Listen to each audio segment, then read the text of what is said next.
सर्वात आधी मी साबुदाणा घेतला आहे। साबुदाणा मी 8 तास चांगला भिजू घातलेला आहे, कारण जेवढा जास्त भिजू घातला तेवढा साबुदाणा चांगला फुगतो।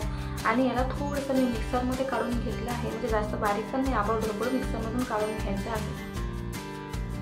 मिक्सरमधून काढण्याचं कारण हे की मिक्सरमधून काढलं ना की त्याच्यामध्ये बटाटा चांगला कालवला जातो आणि वडे पण खूप चांगले येतात आणि तेलामध्ये फुटण्याचं पण शक्यता कमी होते।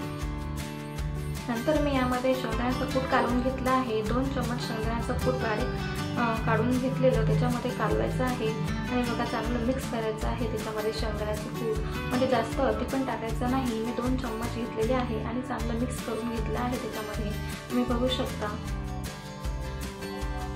नंतर त्यामध्ये मी जिरे टाकलेलं आहे आणि त्याच्यानंतर मीठ टाकायचं, चवीनुसार मीठ टाकायचं तुमच्या प्रमाणानुसार।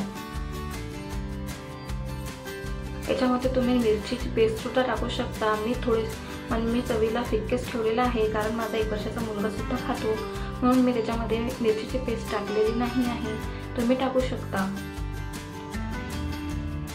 त्याच्यानंतर मी उकडलेले 4 बटाटे घेतले, त्याला चांगलं उकळून घेतलं आणि बघा, आणि आपल्याला जुना बटाटा घ्यायचा आहे। नवीन बटाटा तुम्ही जर घेतला तर बटाटे तेलामध्ये फुटतात, त्याच्यामुळे आपल्याला जुना बटाटा घ्यायचा आहे। 4 बटाटे उकळून मी चांगले मॅश करून घेतलं आणि त्याच्यामध्ये चांगलं मिक्स करून घेतलं आहे आणि आपल्याला त्याच्यामध्ये चांगला बटाटा हाताने मिक्स करून घ्यायचा आहे, कारण हाताने मिक्स केला तर त्याचा चांगलं मिक्स होतो आणि त्याचा चांगला उंडा करून तयार करून घ्यायचा आहे आपला बटाटा मिक्स करून।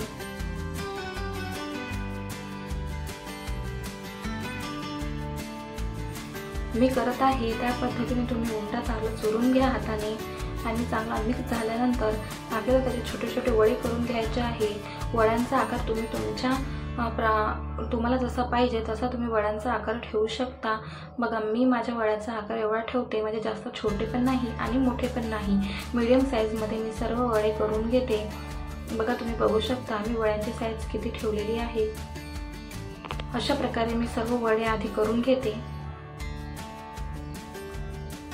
बघा, अशा प्रकारे मी वडे करून घेतले आणि तेल गरम करायला ठेवलं। तेल जास्त गरम सुद्धा होऊ द्यायचं नाही आणि थंड पण राहू द्यायचं नाही, मीडियम गरम तेल झाल्यानंतर त्याच्यामध्ये एक वडे सोडायचे आणि हळू सोडायचे, कारण तेल उडण्याचं ते वडे जास्त वजनदार असतात म्हणून तेल उडू शकतं, म्हणून आपल्याला हळूहळू वडे सोडायचे आहेत।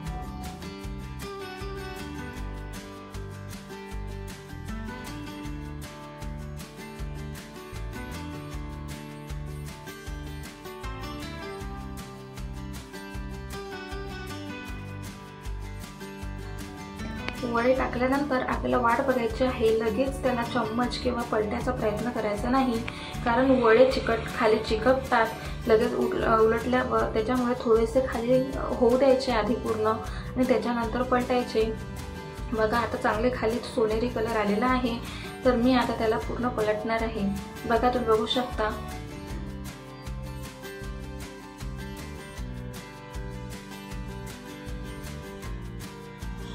बघा, मी पलटत आहे तर एक पण वडा खाली चिकटलेला नाही आहे आणि इझी ते पलटत आहेत। असंच तुम्हाला पण करायचं आहे, लगेच वडे टाकल्या त्याला पलटलं तर खाली कढईला चिकटतात आणि अशा प्रकारे सर्व वडे तळून घ्यायचे।